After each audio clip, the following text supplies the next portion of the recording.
মই গাহৰি ফাৰ্মখন দেখাইছোঁ আপোনালোকক। কেইটা আছে বুবুল? ইয়াত 8টা এতিয়া বৰ্তমান আছে। হয় হয়, খুব ধুনীয়া হৈছে দেই যিখিনি কৰিছে। মই হেলাগিয় খুব ভাল লাগিছে, কাৰণ গাহৰি মই 4ৰ্থ শ্ৰেণীৰ পৰা গাহৰি পোহা, তেতিয়াৰ পৰা পোহা গাহৰি পুহি পিনি বহুতখিনি কিবা কিবি কৰিলোঁ দেই। আমাৰ তাৰমানে বিকি থকা হয়, এটা ষ্টেপ খাই থকা হয় হয় হয়, ল'ম এই ওপৰত আছে নেকি? ওপৰত থাকে, এইখিনিয়ে থাকে, একেখিনিয়ে ওপৰত ন। এয়াই গাহৰি এতিয়া মেলি দিছে, মেলি দি অকণমান চৰি নিজৰ বাগান যেতিয়া নেকি চাই থাকে আৰু। আচ্ছা হেৰি ভাই, গাহৰি বিষয় লৈ ক'বা নি দুআষাৰ? ইফালে আহা, নহ'লে হেৰিটো পৰিছে। গাহৰি তাৰমানে এনেকুৱা কথা, আমি ধৰ 8 মাহ 9 মাহত গাহৰি আমি ৰেডি কৰি উলিয়াই দিব পৰা হেৰি থাকে আৰু উলিয়াই দিওঁ। তাতে আমি এতিয়া কচু কাটি আনো, দানা খাব কচু নাম পপাই আনো, কচু কাটি আনি পলিচ ভাত চাউলত সিজাই দিওঁ, সেনেকুৱাকৈ সিজাই মেলি ইহঁতক 3 বেলা দিওঁ আৰু, ৰাতিপুৱা দুপৰীয়া আৰু গধূলি দি প্ৰায় 8 মাহত ৰেডি কৰোঁ। ৰেডি হৈ যায়, ৰেডি হৈ পিনি আমি বিকিব পৰা হেৰি হৈ যায়। তাৰমানে কচু চচু আমি নাম পপাই আনো, মেডিকেলৰ পিষ্টলৰ পৰা আনো, ক'ৰবাত হেৰিৰ পৰা আনো, এনেকুৱাকৈ বহুত কষ্ট হয়। গাহৰি দানা সদায় এক বটুৱা সিজাবলগীয়া হয়, সিজাওঁ দানা চানা হয়। আমাৰ এই বুবুল ভাইটিয়ে গাহৰি ফাৰ্মখনো দেখালোঁ, গাহৰি ফাৰ্মখনো খুব ধুনীয়াকৈ চলাইছে, আৰু কচু কাটি দানা কিবা কিবি এইবোৰ দি মেলি ধুনীয়াকৈ খুৱাইছে, নিজে কাটি আনি কষ্ট কৰিছে। আৰু কষ্টই আমাৰ ফল, কষ্ট কৰিলে আমি খাব পাম, কষ্ট নকৰিলেনো আমি ক'ৰ পৰা খাব পাম? আজি কাৰোবাৰ ঘৰলৈ 2 টকা খুজিলেও নিদিয়ে, নাই বুলিয়ে ক'ব, কিন্তু এই কোটিপতি মানুহ। কিন্তু সেয়েহে আমি হাতে বলে হাতে কামে নিজে লাগিব, নিজে লাগিলে চবেই হ'ব। আৰু ভিডিঅ'টো বেছি দীঘল নকৰি পিনি বুবুল আৰু কিবা ক'বা নি? মোৰ ক'বলৈ নাই তেনেকৈ, নিবনুৱা ল'ৰাখিনি আৰু উঠি অহা প্ৰজন্মখিনি এনেকৈ কওঁ আৰু যাতে বাহিৰত নাযায়, নিজে কৰি মেলি খাব পৰাকৈ, ধৰ গাহৰি হওক, ছাগলী হওক, কুকুৰা হওক, হাঁহ হওক, খেতি বাতি কৰি পিনি বজাৰখন আমি দখল কৰিব লাগে। মেইন কথা হ'ল সেইটো।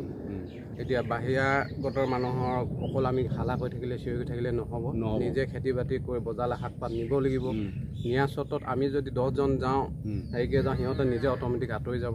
এনেকুৱাকৈ কৰি মেলি আমাৰ নিজে বজাৰখন ৰাখিব লাগিব, ইজনৰ সিজনক সহায় কৰিব লাগিব, তেতিয়াহে হ'ব।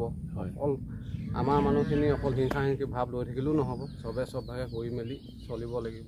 বিশেষকৈ আমাৰ অসমীয়া মানুহখিনিয়ে কাৰোবাৰ এটাক উঠিব নিদিয়ে, কিন্তু অনা অসমীয়াবিলাকে কয় সিহঁতক সহায় কৰে। আমাৰ অসমীয়া এটাই যদি কিবা ব্যৱসায় কৰিব যায়, বহুত বেলেগকৈ কয় আৰু ক'বলৈ ভাষা নাইকিয়াকৈ কৈ দিয়ে, কিন্তু মানুহজনৰ আগত নকয়, বহুলজনৰ আগত কৈ থাকে। কিন্তু সেইটো বৰ বেয়া কথা হয়। আমাৰ অসমীয়া ল'ৰাটোৱে কেনেকৈ ব্যৱসায় কৰিছে, কেনেকৈ কৰা নাই, তাক সাহস দিব লাগে, সাহসেই মোক সাহস দিলে মই 10জনক মোৰ নিচিনা 10জনক মই লৈ যাব পাৰিম। কিন্তু মানুহক নেগলেক্ট কৰাটো বহুত বেয়া পাওঁ ময়ো। আৰু এটা এইখিনিতে কথা ক'বলৈ, মোৰ নিজৰ কথা এটা মই ক'বলৈ বিচাৰিছোঁ। আজি মই এই ইউটিউব চেনেলটো খোলা হৈ পিনি মোক মানুহে বহুতে হাঁহে, কি ইউটিউব চেনেল খুলি গৈছে, লাজ নাইকিয়াটো য'ত ত'ত মোবাইল লৈ টুৱাই ফুৰে বুলি কয়। কিন্তু সেইটো কথা নহয়, মই নেদেখা বস্তু এইখিনি দেখাবলৈ পাৰিছোঁ ৰাইজক। মোৰ এটা ফূৰ্তি হৈছে, মোৰ এটা চকত কৰিছোঁ। মই সেই ইউটিউব চেনেলটো খুলি পিনি যে মই খাই থাকিম বা লৈ থাকিম সেইটো বুলিলে নহয়, মই বহুত ফূৰ্তি পাইছোঁ এইবিলাকত, হাঁহি ধেমালিৰে ৰং পাইছোঁ, নেদেখা মানুহক দেখিছোঁ, নোপোৱা মানুহক পাইছোঁ, নহয় জানো বুবুল ভাইটি? আপুনি দেখুৱাইছে, খুব ভাল পাইছোঁ। কাৰণ কেলৈ আমি এতিয়া পটকৈ কিবা এটা কৰি পিনি আমি সমাজক মেছেজ এটা দিব নোৱাৰোঁ, আপুনি আহিছে মেছেজটো দিব পাৰিছোঁ, বা আপুনি দেখুৱাইছে, আমি ভাল পাইছোঁ। কাৰণ কেলৈ আমি এতিয়া যদি কওঁ যে আমি এনেকৈ ক'লে কোনো হেৰিয়ে নাই, আপুনি আহিছে দেখুৱাইছে, আমি খুব ভাল পাইছোঁ। কাৰণ কেলৈ 2 এষাৰ আপোনাৰ আগত ক'ব পাৰিছোঁ, মনৰ কথা খুলি ক'ব পাৰিছোঁ। কাৰণ মানুহ অকল টকা পইচা হ'লে মানুহ সেইটো কথা নহয়। কথা হ'ল কি, জীয়াই থাকিবলৈ কেইদিননো জীয়াই থাকিম মানুহ, টকা পইচাই সৰ্বস্ত নহয়, লৈ যাব নোৱাৰোঁ। আজি আছে কাইলৈ নাই। সেইকাৰণে মানুহে এনে কৰি মেলি হাঁহি ধেমালি ফূৰ্তিকৈ চবে কৰি যাওঁ, চবৰ এটা আশা আছে, চবৰ এটা হেৰি আছে, চবে কৰি মেলি জীয়াই থকাটো বিচাৰোঁ। আৰু মই এটাই মেছেজ দিব বিচাৰিছোঁ, যাতে আমাৰ মানুহখিনিয়ে বজাৰ দখল কৰক। আজি কিবা এটা পাইছে বিকিবলৈ নিজে বিকক, আজি কুকুৰা এটা পালিছে সি নিজে বিকক, যাতে বেপাৰীক নিদি নিজে বিকগে, সেইটো পইচা নিজে লওক। আমি এতিয়া ধৰ আমি হ'লচেলত আমি 20 টকা বা 25 টকা পাইছোঁ বা 15 টকা পাইছোঁ। আজি আমি নিজে বজাৰত বহিছোঁ, আমি 40 টকা এটা পাইছোঁ, 40 টকাটো পাইছোঁ।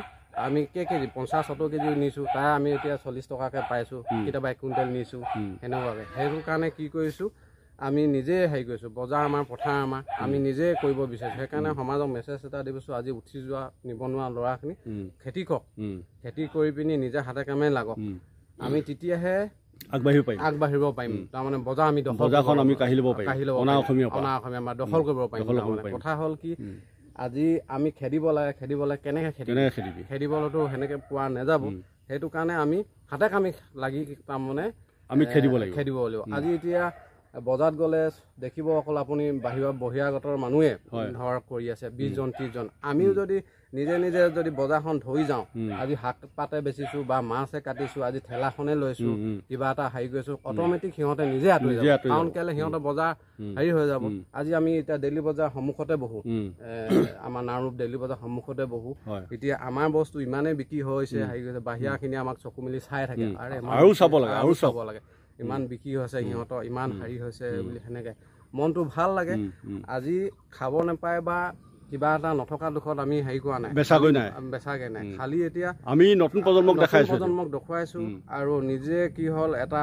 সজাগ হ'ব হ'ল আমাৰ মানুহখিনি খেতি বাতিৰ পৰা আদি কৰি চব কৰি মেলি সজাগ হ'ব লাগে আজি হেৰি কৰিব লাগে ভাল লাগে আজি ওলাই গৈছো বজাৰত ফূৰ্তি ফাটাকে ককাই বৌ বুলি মানুহে এতিয়া ইমান হেৰি কৰে সেইটো ল'বলেহে হেৰি কৰিছো চবে কওক হেৰি কৰি বহুত জীৱনত বহুত কষ্ট কৰিলো বহুত হেৰি কৰিলো ত্যাগ হেৰি কৰিলো তাৰ ঠিক আছে বুবুল ভাই দুআষাৰ পাতিম হয় আমাৰ বুবুল অসম এওঁ গাহৰি ফাৰ্মখন চালোঁ বহুত ধুনীয়াকৈ গাহৰি ফাৰ্মখন পুহি পালিছে আৰু নকৰিবলৈ এওঁ একোৱে নাই সকলো দিশতে আছিলে খেতিৰ পৰা কৰ্মৰ পৰা মানে শাকৰ পৰা বাৰীৰ পৰা গোটেইখিনি ইমান ধুনীয়াকৈ কৰিছে সুচাৰুৰূপে কৰিছে নহয় আপোনালোকে নতুন প্ৰজন্মই যদি মোৰ এই ভিডিঅ'টো যদি চাই এই ভিডিঅ'টো চাই পিনি বহুতখিনি কথা উপলব্ধি কৰিব পাৰিব আৰু আপোনালোকে নতুন প্ৰজন্মই এই আমাৰ বুবুল অসমৰ নিচিনাকৈ আপোনালোকে বাৰী পাতক হাঁহ কুকুৰা পালক বহুতখিনি উপকৃত হ'ব এয়াই কৈ মই মোৰ ক'বলগীয়াখিনি আৰু বুবুলেও ক'লে ভালমানখিনি কথা